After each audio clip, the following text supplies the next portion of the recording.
di small intestine, cacing ini akan mengalami pendewasaan, kemudian melakukan kawin, dan akhirnya cacing betina akan bertelur, kemudian telurnya akan ada di dalam feses orang yang terinfeksi tersebut, atau bahkan tadi saat infeksinya parah atau berat, bahkan anus dari pasien ini bisa prolaps, kemudian cacing-cacing dewasa akan ditemukan di sana.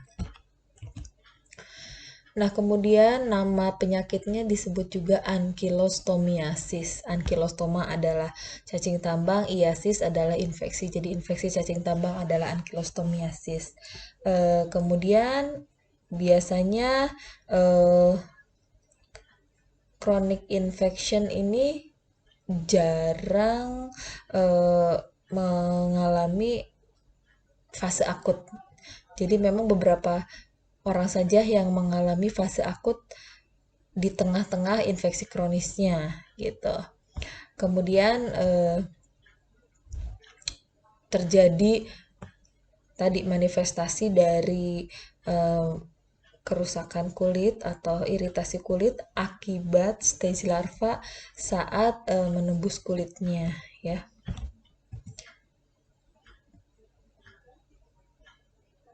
Kemudian ini juga karena memang dia menembus kulit, maka manifestasi yang timbul juga termasuk reaksi alergi sehingga menyebabkan gatal atau disebut juga ground itch. Kemudian pada pasien yang sangat sensitif itu bisa menyebabkan pneumonitis atau bronkitis atau bahkan tadi Loeffler syndrome, karena pada hookworm juga dia mengalami siklus yang masuk ke dalam sistem pembuluh darah. Kemudian ini adalah manifestasi klinis yang disebabkan oleh infeksi cacing tambang yang berat.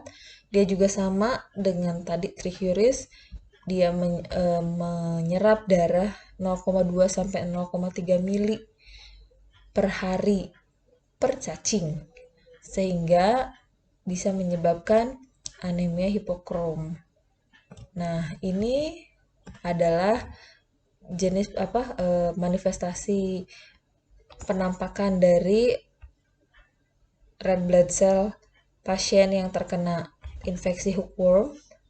Di sini dia mengalami Fe defisiensi, anemia dengan kadar MCHC yang rendah dan serum Fe konsentrasi yang rendah juga.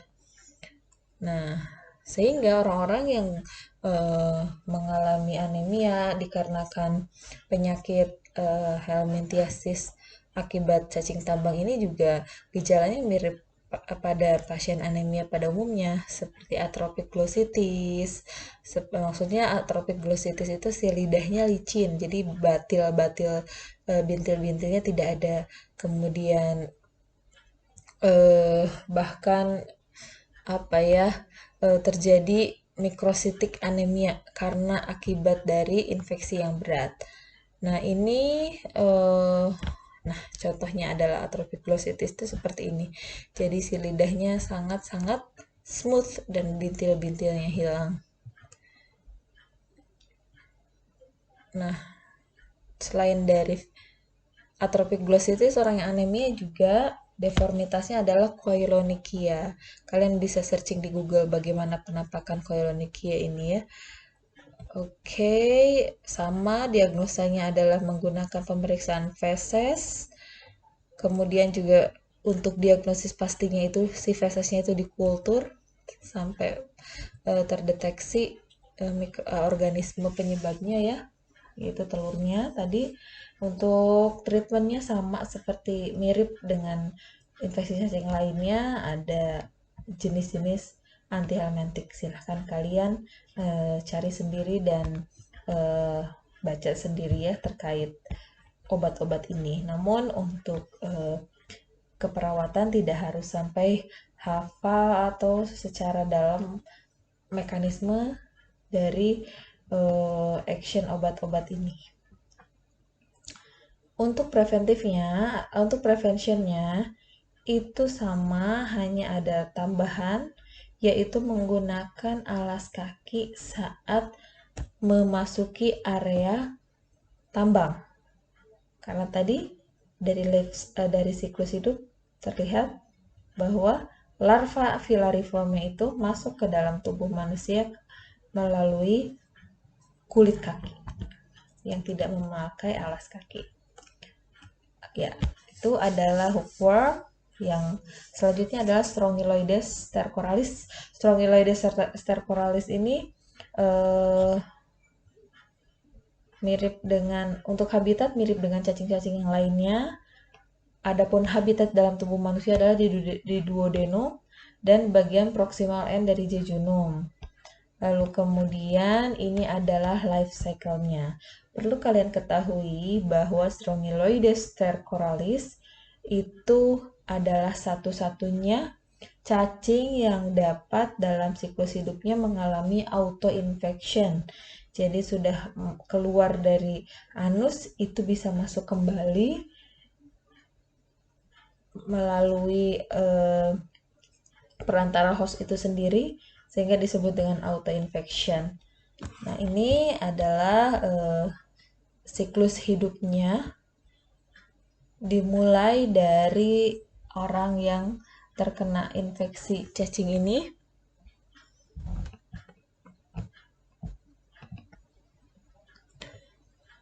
Buang air besar sembarangan.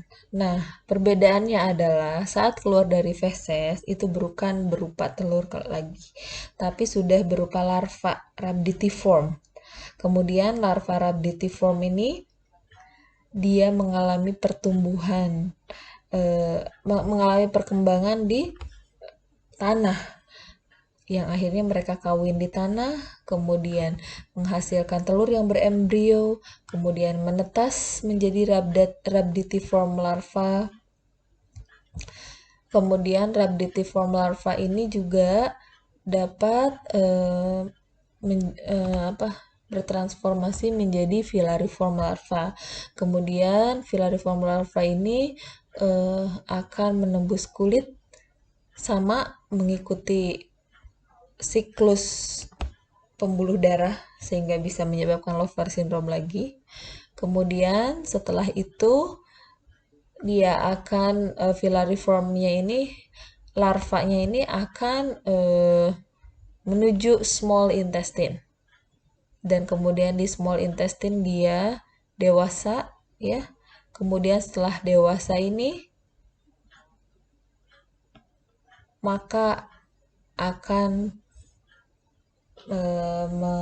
mengeluarkan telur. Telurnya kemudian menjadi rhabditiform. Ini yang dimaksud dengan autoinfection. Saat rhabditiform yang keluar dari anus itu menjadi filariform larva, kemudian masuk kembali ke dalam intestinal mucosa atau perianal skin dan secara random bermigrasi ke organ lainnya. Jadi di sini ya pusatnya. Dia bisa keluar lewat feses, kemudian melakukan kawin di alam, kemudian bertelur kembali, kemudian menjadi larva rhabditiform, filariform, dan mengikuti siklus hidup seterusnya. Namun yang kedua, bisa juga saat keluar dari anus dalam bentuk rhabditiform larva masuk kembali ke dalam tubuh manusia lewat penetrasi ke intestinal mucosa atau perianal atau kulit perianal. Kemudian secara random itu masuk ke organ tubuh, lalu kemudian masuk ke siklus pembuluh darah dan kembali mengalami pendewasaan di bagian small intestine. Nah, kemudian memproduksi telur kembali. Ya, jadi ini perbedaannya antara Strongyloides stercoralis dengan life cycle STH yang sebelumnya. Jadi dapat mengalami auto infection seperti itu. Ini adalah manifestasi klinisnya dari infeksi Strongyloides stercoralis.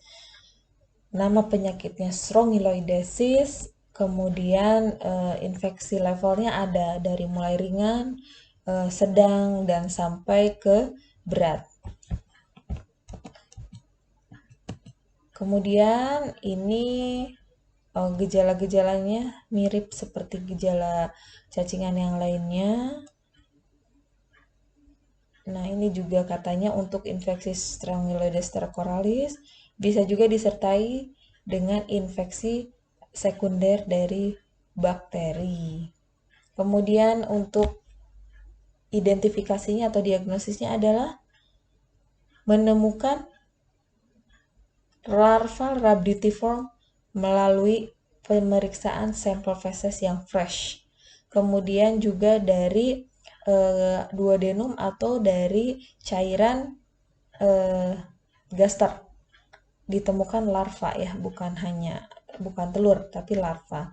Nah, adapun telur itu bisa ditemukan saat pasien ini mengalami gejala diare, lalu kemudian setelah diberikan agen pelancar atau laxative agent.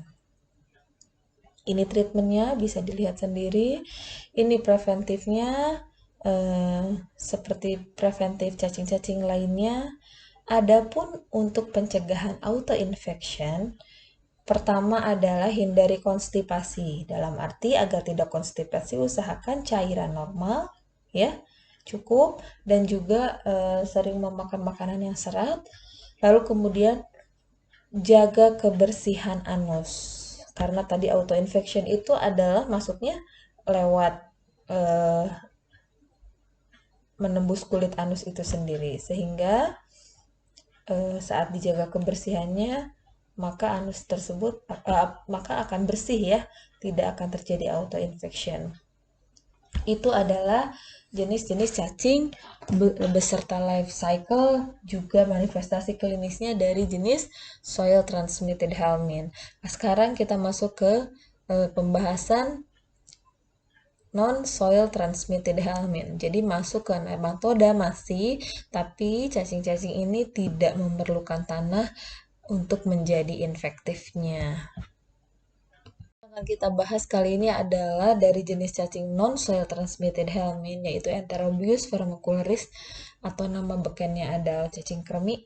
Yang kedua adalah Trichinella spiralis yang tinggal di bagian otot, ya. Nah, pertama adalah tentang cacing kremi. Enterobius vermicularis ini memiliki telur yang bentuknya oval, tidak simetris, dan mengandung embrio. Lalu kemudian bentuknya transparan sehingga di mikroskop itu kita bisa melihatnya di cahaya yang relatif agak redup. Kemudian satu cacing betina sehari bisa memproduksi 11.000. Bayangkan apabila memang infeksi cacingnya itu banyak. Kemudian juga di sini untuk cacing betina akan mati setelah bertelur dan cacing jantan akan mati setelah kawin. Jadi ini seperti cerita Romeo dan Juliet, cacing-cacing betina dan jantan ini akan mati setelah melakukan tugasnya. Gitu. Ini siklus hidupnya dimulai saat cacing betina dan cacing jantan melakukan kopulasi di sekum manusia sekitar appendix, yaitu ascending colon dan ileum. Kemudian setelah kopulasi maka si cacing betina ini akan hamil. Nah, cacing betina yang hamil ini akan bermigrasi saat malam dan memproduksi telurnya ini di bagian anus.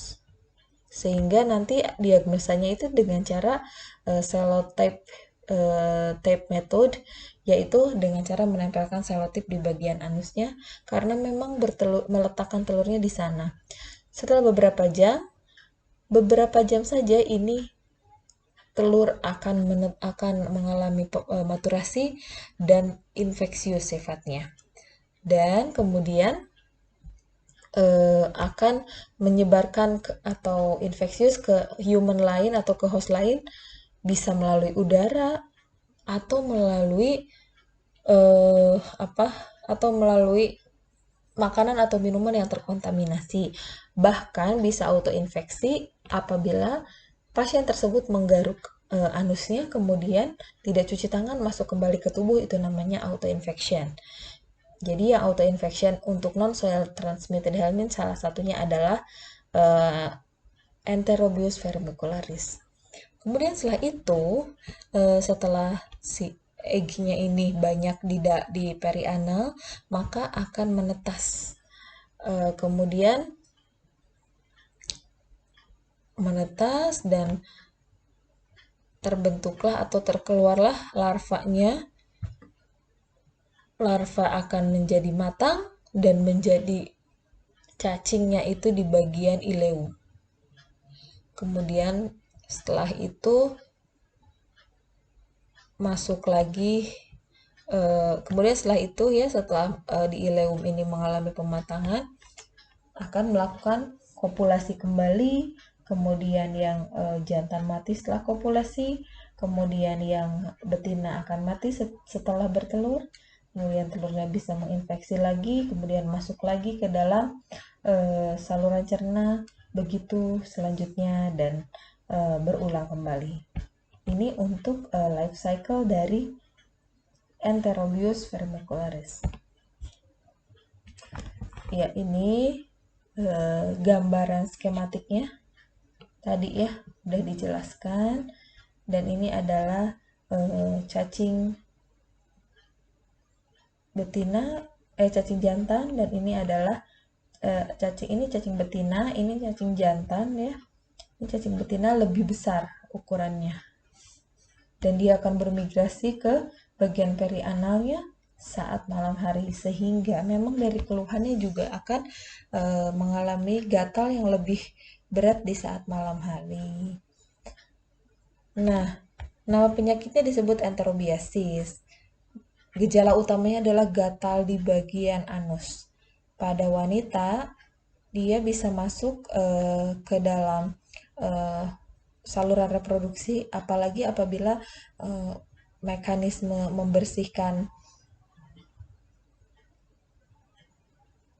fesesnya atau saat ceboknya itu tidak betul, maksudnya dari belakang ke depan, itu sangat mudah resikonya masuk ke dalam saluran kemih, bisa juga ke saluran reproduksi, sehingga bisa ascending infection menginfeksi saluran reproduksi ataupun saluran urin. Ya, seperti itu. Diagnosanya tadi seperti saya bilang itu menggunakan sellotape method, ditempelkan ke anus, kemudian diperiksa di bawah mikroskop. Nanti untuk treatmentnya sama, menggunakan antihistamin. Prevensinya adalah menjaga kebersihan dan memotong kuku secara teratur sehingga kukunya sehingga tidak ada ruang saat menggaruk itu cacingnya ataupun si telurnya terembet atau menyelip di kuku pasien ya, atau kuku kita. Ya, itu untuk Enterobius vermicularis.